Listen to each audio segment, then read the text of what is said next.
रहीम अस्सलामुअलैकुम। तो दोस्तों आज मैं आप लोगों के लिए रमज़ान स्पेशल में बिल्कुल न्यू इजी और ज़बरदस्ती रेसिपी लेकर आई हूँ, चिकन स्मोकी इटालियन रोल। ये कोई इतने यूनिक और मज़ेदार से बन के तैयार होंगे ना कि जो भी खाएगा इंशाल्लाह आपकी तारीफ़ लाजमी करेगा। तो चलें इसको हम जल्दी से बनाना स्टार्ट करते हैं। सबसे पहले मैंने यहाँ पर 2 खाने का चम्मच ऑयल में 1 कप बॉयल शेडेड चिकन डाला, 1 टीस्पून ब्लैक पेपर शामिल किया, 1 खाने का चम्मच भर के इसके अंदर हमने शामिल कर दिया चिकन टिक्का मसाला। इससे कोई इसका फ्लेवर इतना कोई तबाही किस्म का आएगा ना, इतना कोई यूनिक लगेगा ना इसका जो आप फिलिंग बनाएंगे ना, कि जो भी खाएगा ना एक तो उनके लिए कम पड़ेगा ही पड़ेगा और तारीफ़ लाजमी उनके मुंह से निकलेगी, इंशाल्लाह दुआएं भी निकलेंगी। 2 खाने के चम्मच भर के इसके अंदर सोया सॉस शामिल किया, हाफ कप भर के इसके अंदर मैंने बॉइल्ड नूडल्स शामिल कर दिए। नूडल्स को मैंने फुल डन कर लिया था, 80-90% तक नहीं, बिल्कुल 100% तक मैंने इसको पका लिया था और हाथों की मदद से ना मैंने इसको थोड़ा सा तोड़ लिया था।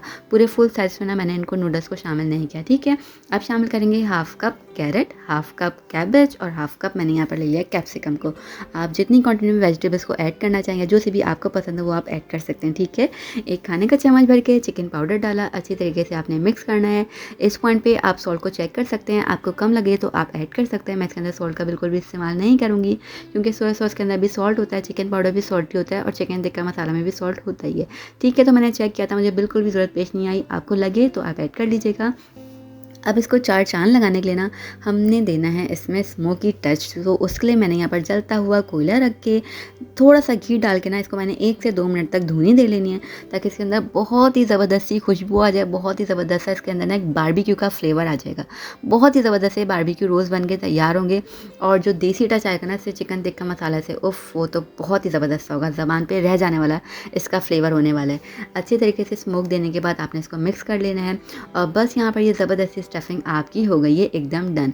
बहुत ज़्यादा आपने डिफरेंट टाइप के रोल्स खाए होंगे, उनकी फिलिंग आपने चेक की होंगी, वो बहुत ज़्यादा जो है ना कॉमन हो गए हैं। जो बाज़ार में मिलने वाले हैं स्प्रिंग रोल हैं वो तो बहुत ही कॉमन हो गए हैं, वो छोड़ें, आप इस रमज़ान ये वाले ट्राई कीजिएगा। अब जल्दी से हम 1 अदद ग्लू प्रिपेयर कर लेते हैं, 1 अदद पेस्ट बना लेते हैं। तो 2 खाने के चम्मच आटे में 4 खाने के चम्मच पानी डाल के आपने अच्छी तरीके से मिक्स करके एक पेस्ट बना लेना है, ताकि वो हम अपने रोल्स पर अप्लाई करें तो हमारे रोल्स बिल्कुल भी जो फिलिंग है वो बाहर ना आए। ठीक है, इसको हम साइड में रखते हैं और यहाँ पर हमने ले लिया रोल पट्टी। ठीक है, मांडा पट्टी मैंने बनाना आपको सिखाई हुई है, बहुत ही आसानी के साथ आप इसको घर में बना सकते हैं। बहुत ही कम मेहनत लगती है, बहुत ही आसान तरीका है, बहुत ही आसानी के साथ आप इसको बना के स्टोर करके पूरे महीने भर के लिए फ्रीज़र के अंदर रख सकते हैं। मेरे फ्रीज़र में ये हर वक्त बनी रखी रहती हैं, बिल्कुल भी ख़राब नहीं होती। एक दफ़ा क्या होता है कि रोल्स वगैरह बना के फ्रीज़र में स्टोर करके रख लेंगे ना, तो उनमें फिर भी वो जायका नहीं रहता। तो जब आप फटाफट मतलब उसी टाइम बनाते हैं ना, तो वो जो फ्रेश की बात होती है ना, तो वो तो बहुत ही अलग होती है। तो बेहतर ये है कि आप मांडा पट्टी बना के स्टोर करके रख लें और इस तरीके से जो ना रोल्स वगैरह जब भी आपको बनाना हो, बस फिलिंग तैयार करें और फटाफट से बनाकर जो ना फ्राई करें। ताज़ा की बात बहुत अलग होती है, लेकिन ज़ाहिर सी बात है डेली बेसिस पर बनाना भी मुश्किल होता है।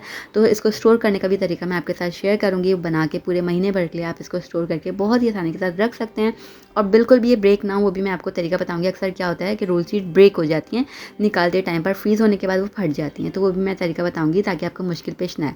सेंटर में आपने फिलिंग रखनी है, तकरीबन 3 खाने के चम्मच मैंने भर के फिलिंग रखी है, ताकि जब बाँट लें तो अच्छा सा उनका फ्लेवर आए। ठीक है, फिर दोनों साइड से आपने फोल्ड करते हुए आगे की तरफ लेकर आना है, टाइटली आपने पकड़ना है और जो आपके पास ट्रायंगल रह जाएगा उस पर आपने जो पेस्ट बना कर रखा हुआ है वो अप्लाई कर देना है ब्रश की मदद से या फिंगर टिप की मदद से, जिसमें भी आप कंफर्टेबल हो।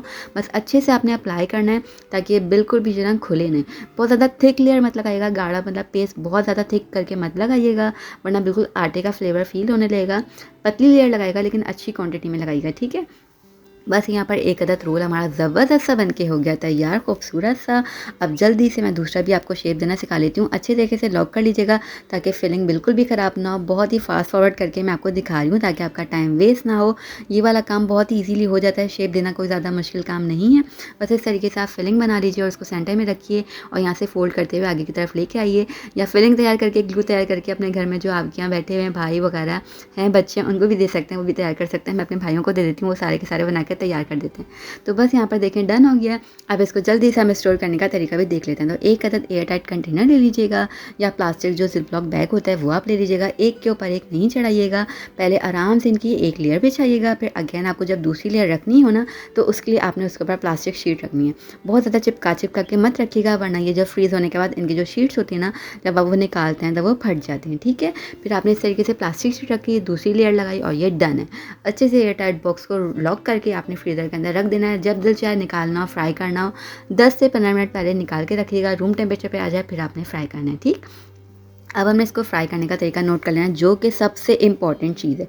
अक्सर क्या होता है ना कि जो हमारे बाज़ार वाले रोल होते हैं ना, उनका कलर आता है बड़ा ही खूबसूरत गोल्डन ब्राउन सा, उनकी शीट्स हो रही होती हैं बड़ी खूबसूरत सी, नीट चमकती हुई ना, उनके अंदर बबल्स वगैरह कुछ नहीं होते। तो वो क्या करते हैं, वो मैं तरीका आपको बता देती हूँ कि आपने इनको मीडियम फ्लेम पर फ्राई करना है। जब अच्छा गोल्डन कलर आ जाए, जब आपको निकालना हो, तो आपने फ्लेम को हाई कर लेना है, ठीक है। उस पॉइंट पर आप निकालेंगे तो बिल्कुल भी ऑयल पिए हुए नहीं होंगे, कलर इनका बहुत ही खूबसूरत तबाही किस्म का गोल्डन सा आएगा, जैसे कि आप देख रहे हैं इस पॉइंट पे। उनकी शीट्स ख़राब ना हो, इसलिए आपने क्या करना है, बहुत ही हल्का गरम तेल में ना आपने, जब बिल्कुल हल्का गरम तेल हो तब आपने इसको डालना है फ्राइंग के लिए, ठीक है। तेज़ गरम ऑयल बिल्कुल नहीं होना चाहिए, वरना आपकी शीट्स ख़राब हो जाएंगी, वो लुक नहीं आता, ठीक है, रोल्स के अंदर। बस यहाँ पर देखें ज़बरदस्त से खूबसूरत से हमारे रोल्स हो गए बन के तैयार। बहुत यूनिक इनका फ्लेवर होता है। इंशाल्लाह आपकी पूरी फैमिली को पसंद आएगा, ट्राई ज़रूर कीजिएगा। रेसिपी इंशाल्लाह अच्छी लगेगी, मुझे पूरी उम्मीद है। और अच्छी लगती है रेसिपी तो प्लीज़ वीडियो को लाइक और शेयर कीजिएगा फ्रेंड्स और फैमिली के साथ, और चैनल की सपोर्ट के लिए चैनल को सब्सक्राइब भी कर दीजिएगा प्लीज़। बस इसको एंजॉय करें, अपना और अपनों का ख़ास ख्याल रखिएगा, दुआ में याद रखिएगा। हम फिर मिलेंगे, तब तक अल्लाह हाफ़िज़।